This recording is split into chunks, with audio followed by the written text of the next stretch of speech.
Hi there, welcome to the Player YouTube channel. My name's AJ and amongst other things, yes, we do car reviews, but we do a shitload of other stuff as well. Trust me, run the VT.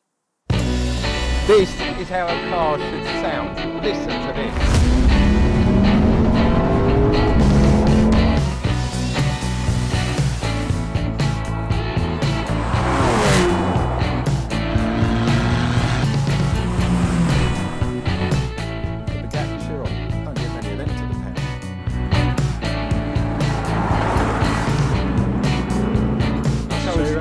Show us your big chopper, your helicopter. Absolutely.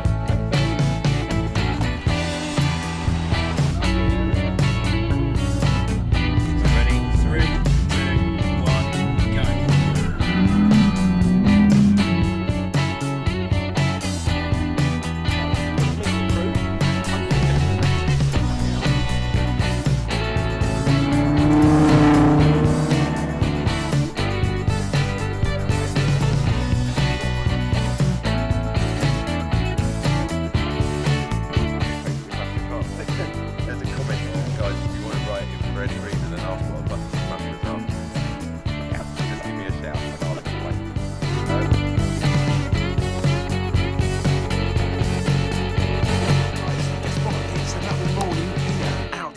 Sunny France, check it out.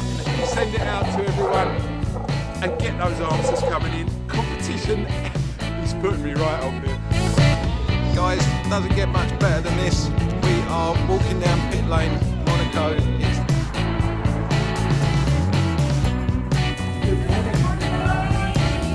Check this out. It's like taking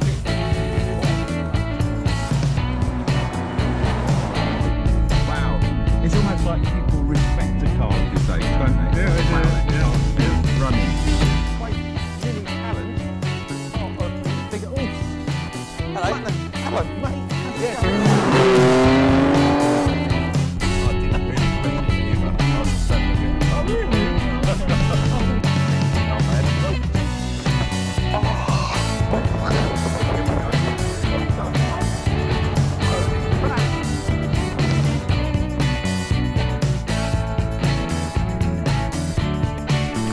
I love this car. Get the back. I woke up this morning and I didn't know what I was going to get for my birthday, and then someone told me I was going to get an E-Type. And holy crap! Here we go, guys. Look at that bonnet. E-Type. She is still in one piece.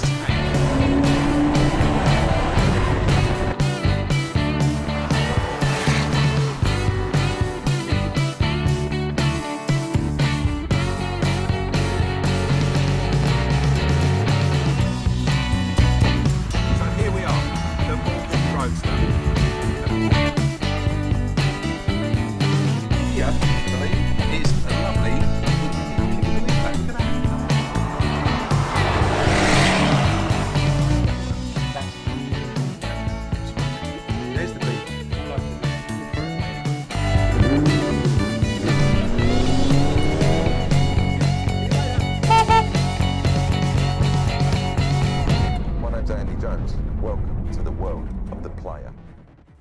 So, this week's car review is the Kia Sportage. I love the Kia Sportage, and especially the one predecessor to this one, the Generation 4. I actually thought that was probably one of the best mid-size SUV crossovers that you could get your hands on. If you check up there, you can watch that video if you really want to, but we're not here to talk about that today. This is Generation 5 Kia Sportage. Check it out. How beautiful is that? How good looking it is. I've had a week of this car and it's absolutely stunning, guys. I am telling you, this is something you should really be thinking about in your list of mid-size SUVs when you go for test drives.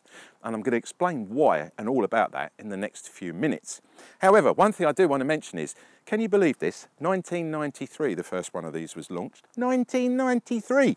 That's 30 years next year this car's been around. No wonder it's so good when you've been around that long. It's a bit like me, if you get my drift.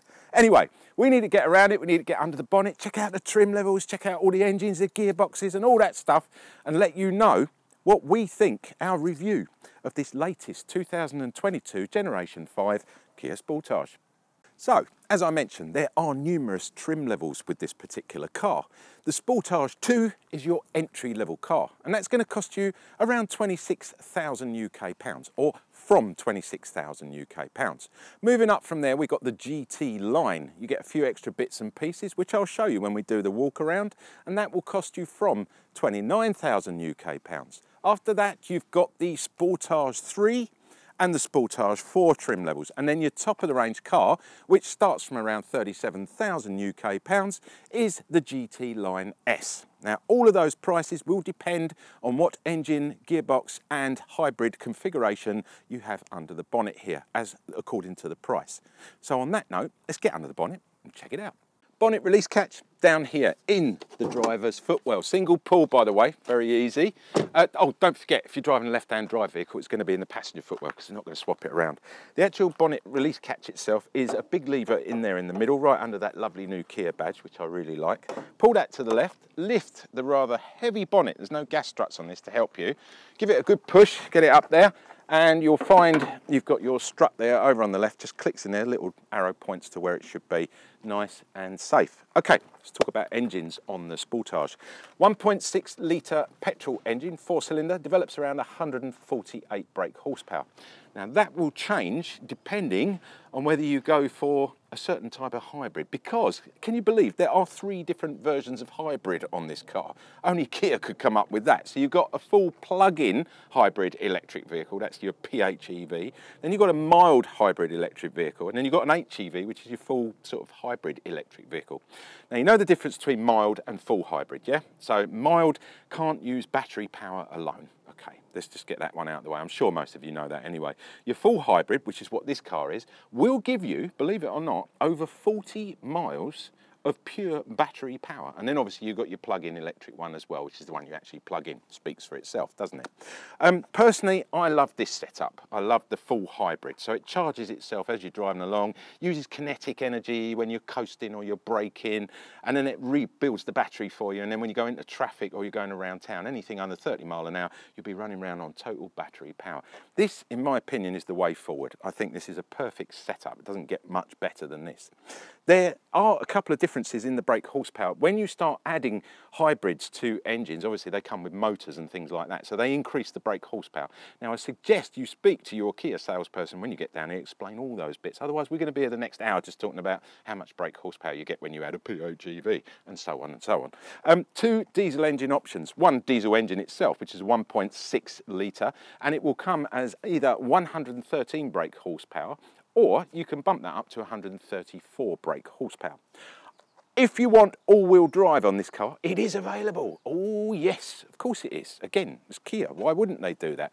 But it's only on the GT Line S. That's the only ones you can get that, and it only comes with an auto gearbox. Now there's 2 choices. Gearbox, obviously there is a manual 6-speed and there is a 7-speed auto as well.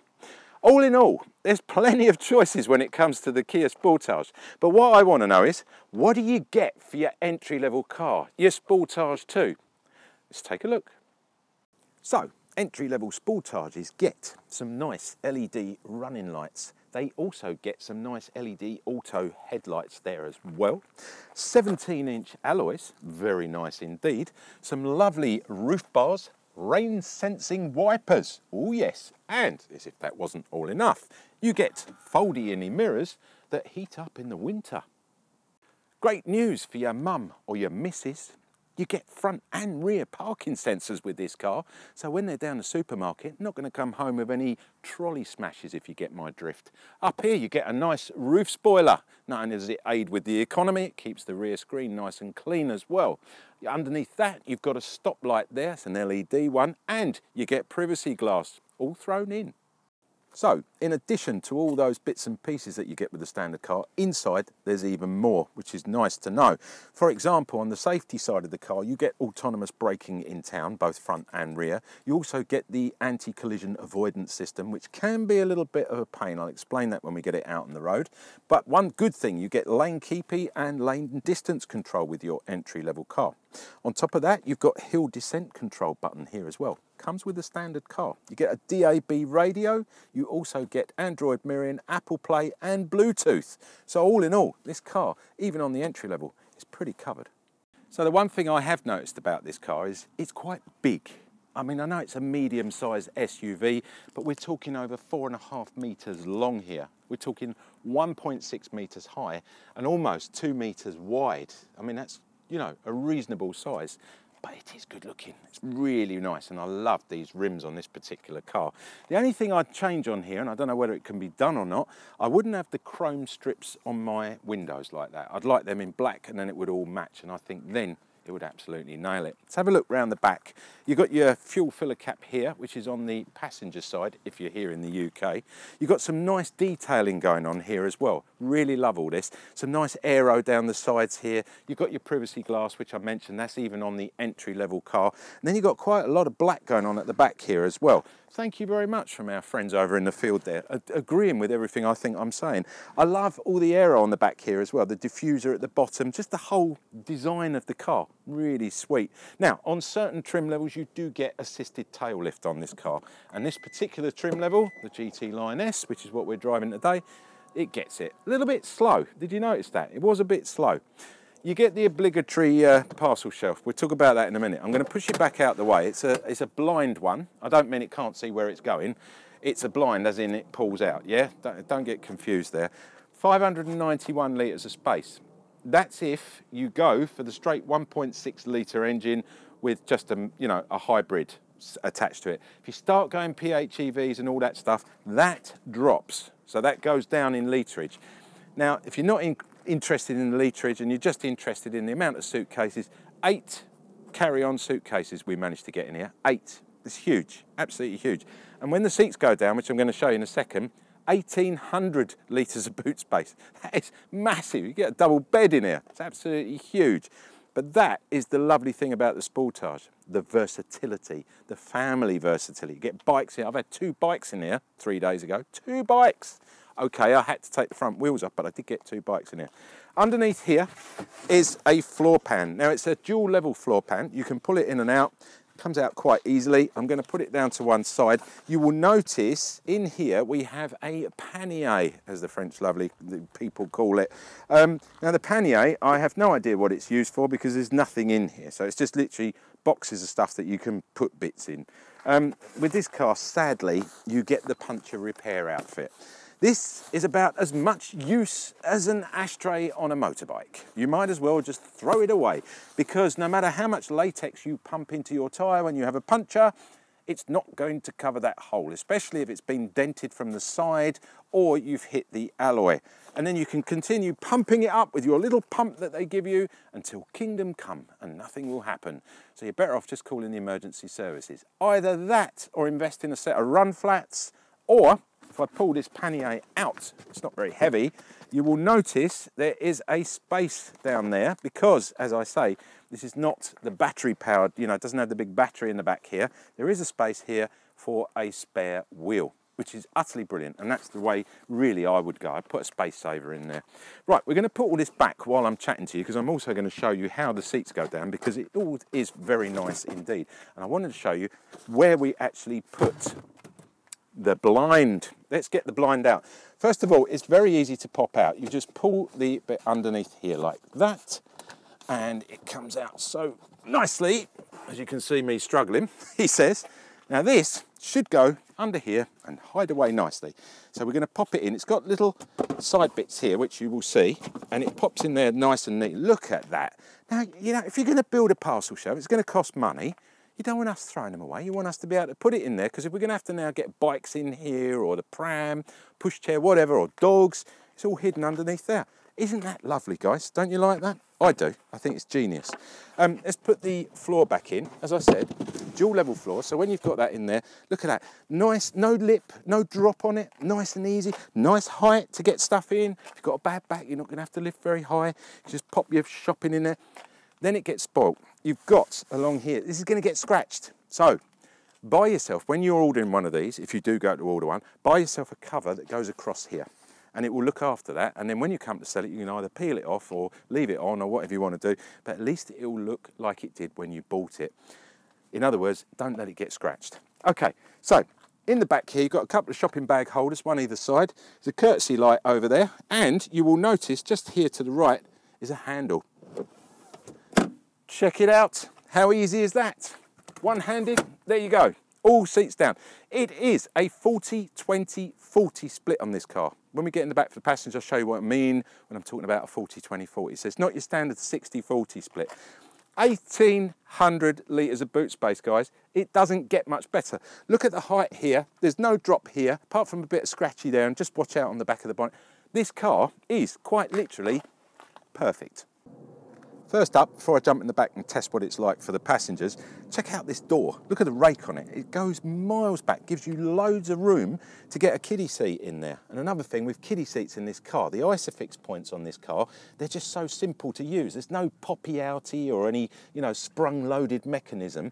And they're inevitably you're going to lose. These are just there, but it's quite obvious they're there because they're pointed out. Love that Kia. Nice and simple. That's what makes genius, is simplicity. One other thing, this is a top of the range car. Do need to point that out. It gets heated rear seats. Yes, we love it, but that costs money. So if you're looking at your base range of the car, you will get the other bits I just mentioned, just won't get the heated seats. Right, let's jump in, see what it's like. And first up, obviously, plenty of leg room, loads of space in here. I say obviously because at the end of the day, it's a Kia, and Kias do have this sort of spacious feel to them, this comfort as well, really nice level of comfort. And speaking of comfort, watch this, ready? Seat can go up, seat can go down. So when it's fully back like that, look how nice that is. I could put my head back, I could have a sleep in here for a couple of hours. It'd be really nice on a long journey. Now, if you're in the back here and you're using your phone or you're using a computer or any peripheral, you're going to need some charging points. And again, this is where simplicity breeds geniality, or genius, not geniality, that's the wrong word.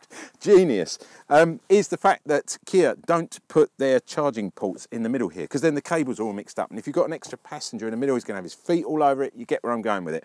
They're actually in the seats there. Almost, I said almost in the doors there for some reason. God knows why. They're in the seats here. How genius is that? Look, plug them in. Beautiful. You also get, with top of the range cars, I've got to mention it again because you can see what I'm talking about, independent rear heating. If you're going to pay for that and you want that, just jump up your trim levels and you will get it. GT Line S, this is the top of the range. The only other thing I noticed down here is a pocket. I have no idea what that's used for. Anyone with any ideas, stick it in the comment box down below. Please keep it clean. No granny's fishnets in here either. Really nice proper pockets, both sides, which is nice, and a little hanger here you can hang things on. In the centre here, you know I mentioned earlier, this is 40-20-40. Well, all you've got to do is reach behind like that, pull the lever up. There's a lever there, just pull it up like that, and this pops down. Now, here in the UK, this is the ultimate car for going down to B&Q. Now, B&Q, if you're anywhere else in the world, it's one of our big DIY stores where they go, well, say they, where us men like to go on a Saturday morning to fondle around with tools and wood and, you know, bits like that. Now, I mentioned that this car is 4.5 metres long. Guys, you're going to get a 2 metre length of wood in here, definitely. And don't forget the saying, if the car gives you wood, it's definitely worth a test drive. One thing I want to mention, abroad, the ski hatch, because this is a ski hatch. It's ideally meant to put long items in here like snowboards and skis. I think that's what it was intended for. But here in the UK, it's probably the best DIY hatch I have ever come across.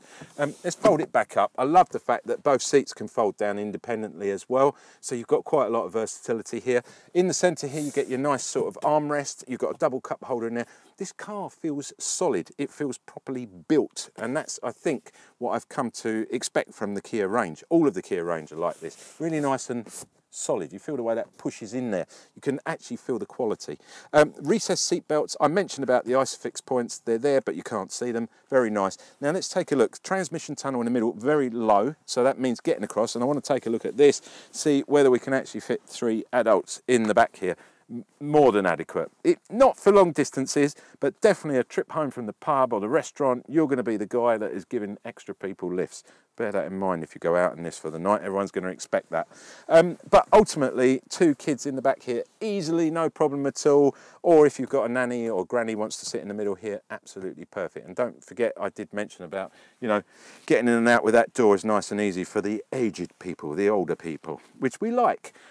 all in all, very comfortable. I love the actual seating position here as well. You can see right out the window.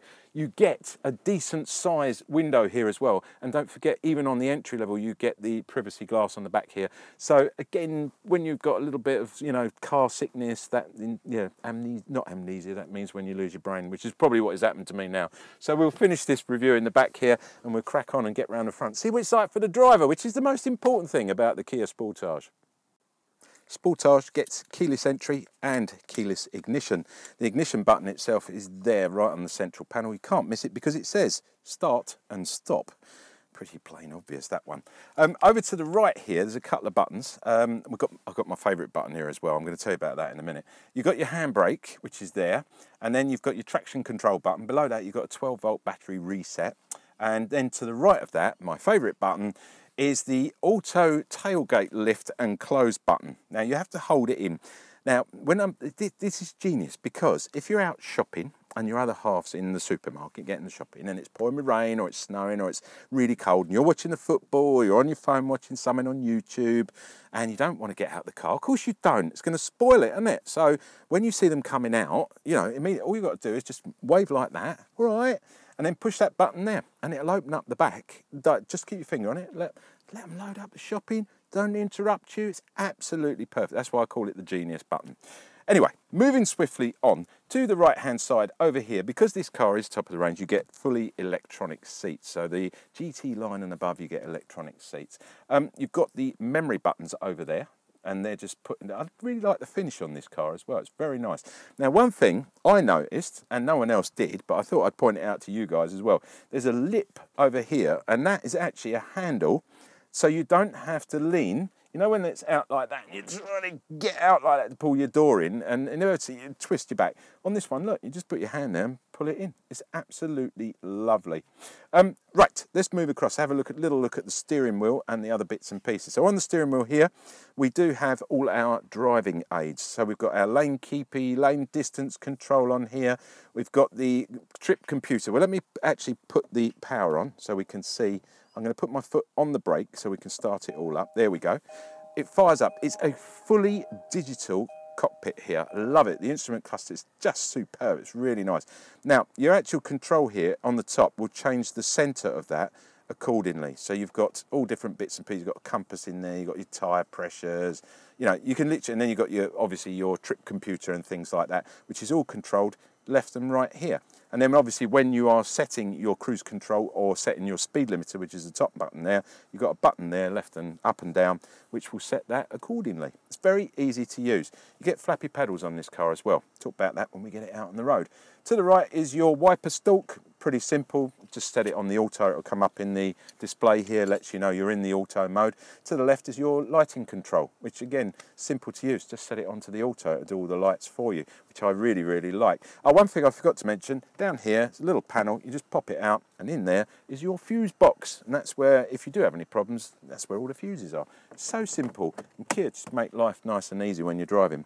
Let's have a look in the centre here. So we've got a nice large cubby in here. I've actually got my door keys in there because that's about all it's used for. But it is padded so they won't sort of run around and make loads of noise. There's no charging options in there. However, it's a nice size. You can get a couple of phones in there. You wouldn't get an iPad in there. I'm going to grab my phone because I'm going to show you. In this particular car, we get wireless charging, and it will take, my one's got a cover on it as well. So it's quite a big phone, and it will take that and it will charge it for you. In front of there, you've got a USB-C and a standard USB. Aha, there comes the car. See, originally it was running on battery, because this is the hybrid. We'll switch that off just for a second, because it's making a lot of noise. You've got 12 volt there as well, which is nice. And all of that, if you push that, pops away neatly in there. So if you have to go into a shop and you've left your phone on charge, no one can see it. That's nice as well. I'm going to leave that on so you can see the actual cockpit display there. On this car, as I said, top of the range, so you do get heated seats and cooled seats, which is nice, and they're over here on the left-hand side. And then you also get a heated steering wheel. That's lovely in the winter on this steering wheel. Going back on the steering wheel, you will notice to the left-hand side here are all your media controls. So you've got your telephone answering and finishing your calls. You've got your volume control. You've got your track or your radio station button here that moves up and down. You've got your mode button. That's where you want to switch from, say, you know, DAB radio to Bluetooth, for example, or into your Apple Play or whatever. So that's on your mode button there. You've got your Ask Kia button, top left-hand side. So if you're driving along, you fancy something to eat, local cafe or a restaurant, push that and say, take me to the nearest burger bar or whatever you want. Bottom right-hand side is star assign button. You can assign that to a specific command. Very easy to do. Push that and it'll come up here and you can just simply set that yourself. Over here, you've got your part up. It's telling me it's shutting the vehicle down because I haven't initiated anything. So we'll push that like that and fire it back up again. Why not? In the centre here, we have our cameras for the rear and our parking sensors. You can turn them on and off. You've got your auto hold button, and I mentioned earlier, even on the entry-level cars, you've got a hill descent control button there as well. So when you're on a hill and it's very steep and it's very slippery, for example, you just push that button, take your feet off and let the car, it's like cruise control for going down steep hills. It's the only way I can describe it. Central button here, reversed, neutral and drive. It's very simple, and your park button is in the centre. Stop start we mentioned earlier. And now, this is one of my favourite parts of this car. All new Kias get this. They're really nice, and you get this even on the entry level as well. With your aircon, as you can see at the moment, there's no aircon button. So you're looking, well, maybe I'm going to have to do it up here. Now, one thing we love is to be able to use knobs. So with this, Kia haven't let me down when it comes to knobs. There's a button here. If you touch that with a fan, this now becomes, did you see that? Watch that again. So these are like map, nav, you know, they're your normal functions for your screen up here. Now, if you push below that, it goes into aircon mode. So now you've got your aircon either side, and you can set all your fan up. It's got a nice thing as well on this. If you're in here on your own, you can have it driver only. It saves, you know, having all the aircon on blowing you left, right and centre. It will just come in nicely just on you. And it does all that itself. So you just push that little button, it says driver only. Auto climate over there, you've got recirculate. But then again, if I push that, now I've got map, I've got nav, I've got my radio I can call up. They're all my widgets you saw there. I've got my media, and I go into my setup as well. I mean, look at this, it's just beautiful. You can, you know, go into the vehicle settings, tells you all about the car. It's just so easy to use. And then if you need to go back and change your, you know, your heating again, just go back into there, and there it goes. Look, it's back onto heating. Back into there, you've got a volume control. Back there, and it becomes a heating control. It's just incredible. Anyway, enough said, pure genius and simplicity again. And that's where this car nails it. All in all though, I mean, it's a beautiful seating position. There's tons of room here. Look at it, there's tons of manoeuvrability, not room, that's what I meant to say. Look at that.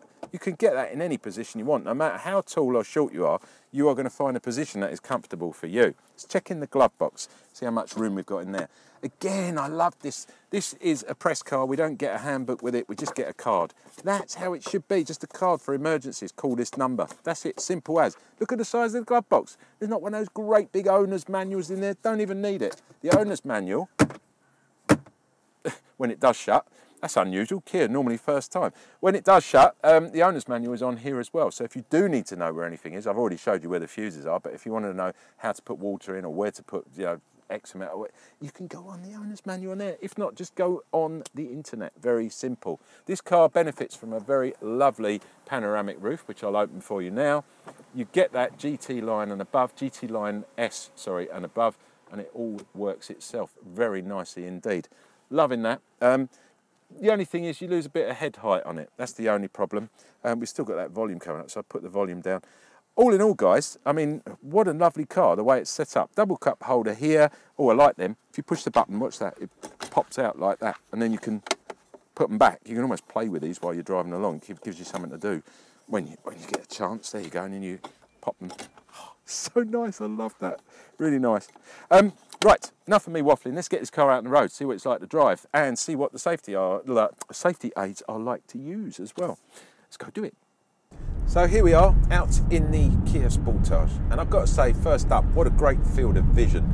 It's the one thing when I jump in a car, I like to feel that I can see out everywhere. There aren't any little blind spots anywhere. and this car really does excel there. It's got a huge windshield, it's got a great depth to it, so you can see right out over the bonnet, and at the same time you sort of get this all-round peripheral vision. It's aided a lot by this little window here, little piece of glass that they've put in here behind the mirror, so it's not normally that sort of filled up with the mirror on there. I like the fact I can see through and behind the mirror, especially if you're manoeuvring or parking or whatever you're doing with this car. It's really good. Mirrors on this car are excellent. They're really big, they're in the right position. This car benefits from blind spot mirrors as well, and you know, because of the trim level, and you get a little warning sign comes up there if anybody comes up in your blind spot. I think, you know, in today's modern driving, that is essential. It should be on all cars, 100% blind spot mirrors. Another nice thing, you do get blind spot cameras on this car. They're housed just at the bottom of the mirror. You can't actually see them, but when you indicate right, the tachymeter or rev meter turns into a camera. You can see right the way down that side of the car, and likewise with the left, the speedo becomes a camera if you're turning left. Where that would help if you're on a motorway or a dual carriageway, you're changing lanes, moving between lanes, you can see straight down when you've got distance, and when you've got, you know, when you're able to do that using the cameras without having to lean over your shoulder like that and take your eyes off the road ahead of you. Simply stunning, all these lovely little bits and pieces, these sort of bits for your road driving, your driving aids as such. Driving aids all on here, as I mentioned earlier. You've got your lane keeper, your distance control. Now if you want to turn your lane keeper off, because it can get a little bit annoying when it keeps beeping when you're going over the white lines, just push the lane keeper button down, hold it down for a couple of seconds, and it turns the lane keeper off, so you don't get that beep, beep, beep, beep, beep every time you hit the white line. I only found out about that the other day, how to turn that off. Really handy little thing to know, that is. Left hand side here, you can adjust up and down through menu scroll. Now we're going to go through the menu scroll because I want to talk a little bit about the economy on this car. So we will scroll over to where there we've got tyre pressures coming up, and there we have it. It's come up and it's currently 41.7 to the gallon. I mean, guys, come on, that's incredible. We're around town, we're on country roads. I'm getting over 40, nearly 42 to the gallon. Absolutely brilliant. Well done, Kia. That's the sort of thing I want to see. I don't want to be getting in a car like this, 1.6 engine, and I'm getting like, you know, 27, 28 to the gallon. I want to be seeing it up in the 40s, and then obviously out on a run, well into the 50s, possibly even up into the 60s with the hybrid. That's the sort of thing I'd be expecting from this car. So, economy's good, all-round vision's good. What's it like to drive? Well, it's superbly comfortable. It's really nice. These seats are particularly well bolstered as well. And even in the entry-level car, I had an entry-level Stonic last week, entry-level Kia Stonic. If you want to watch the video on the Stonic, just click up there now for that. That will come up there now. Go and have a look at that, because that's the little brother to this car. The bigger car is the Sorento, so this one sits right in between. So you've got the Stonic, and then you've got the Sorento, which is the big 7-seater. If you want to watch the Sorento video that we did, which I really loved that car, click up there now and you can watch the Sorento video as well, because we've done all three of the SUVs that Kia produce, and I think they're all equally as stunning, but the Sportage is definitely one of my favourites, as you can probably tell. I'm loving all the cluster. I love the actual, you know, the actual layout of all this. At night, this car is just something to behold. It's really beautiful. You don't get any glare back from the screen. It's just really nice the way it's all set up as well. You can switch over into paddles. Let's talk a little bit about the modes on this car, because it does have modes. In the centre here, you've got your mode button. It has two modes. It has Eco and Sport. Now we're currently in Eco, and I suggest when you're driving this car, leave it in the Eco mode, because it is probably the best way where you're going to get the most out of this car. It's still quite responsive. It's, you know, it's pretty speedy. It'll get you 0 to 60 in about 9.5 seconds. The top speed probably around about 115, 120 miles an hour. More than adequate for a car of this size. Getting back to the modes, if you go into the Sport mode, just turn it to the right and it will go into Sport. The cluster changes colour. It goes to a red, more aggressive looking with a white background. It's quite a sexy look, actually. I quite like that. You do feel a lot more from the engine. It's now picking up very quickly. You get a lot more speed out of this. It's suddenly, and this is where your paddles can come in, because you can actually go into manual mode, use your paddles, change the gears, go up the gears, get it. I mean, you can really play around with this car and have a bit of fun. Obviously, you don't want to be doing that on country roads. You know, use it where it's a little bit more sensible. But I tend to keep it in the Eco mode. Now, if you push that button, on this particular car, we've got a terrain button. So during slippery conditions like snow ice, things like that. This car, you can actually change it and set it to that. It comes up with a mud mode. It obviously knows it's here in the UK because we don't have grass here in the UK. We just have mud. I'm only joking, guys. We do have a bit of grass. So if you are going across a field, you put it into the mud mode, it will give you extra traction. And likewise, there is a sand mode on that. Now, we don't have any deserts here in the UK, so I don't think I'd be using it much in the sand. I know a few of you are going, what about on the beach? Well, we're not really allowed to drive our cars on the beach, and I wouldn't suggest you took your lovely Kia Sportage down the local beach. It just wouldn't be it. But if you are out near any sand, they do have a sand mode on here. So you've got 3 modes on your all-terrain button as well. I'm going to go back into my eco mode just to give us the maximum benefit out of our fuel there. All in all, I mean, safety aids, absolutely brilliant. I've told you all about those. Let's talk about pricing and warranty. I mentioned at the beginning of the video, 26,000 UK pounds is your entry-level car price. And a car like this, top of the range with all the bits and pieces on it, you're looking around about 39, just under 40,000 UK pounds.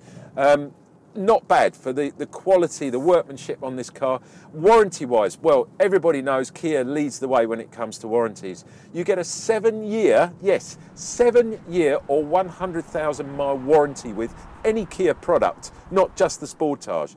That is an award-winning warranty. It's a class-leading warranty that doesn't get much better. You get 12 years anti-perforation warranty on all your body bits and pieces as well. You get a 5-year or 100,000 mile paint warranty.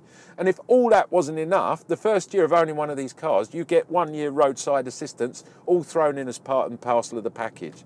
I think generally, buying a Kia, you really cannot go wrong. It's one of those cars you're going to feel safe in, you're going to feel comfortable. It can house as many people and dogs and bits and pieces that you want. All-round versatility's there. It really is a stunning bit of kit.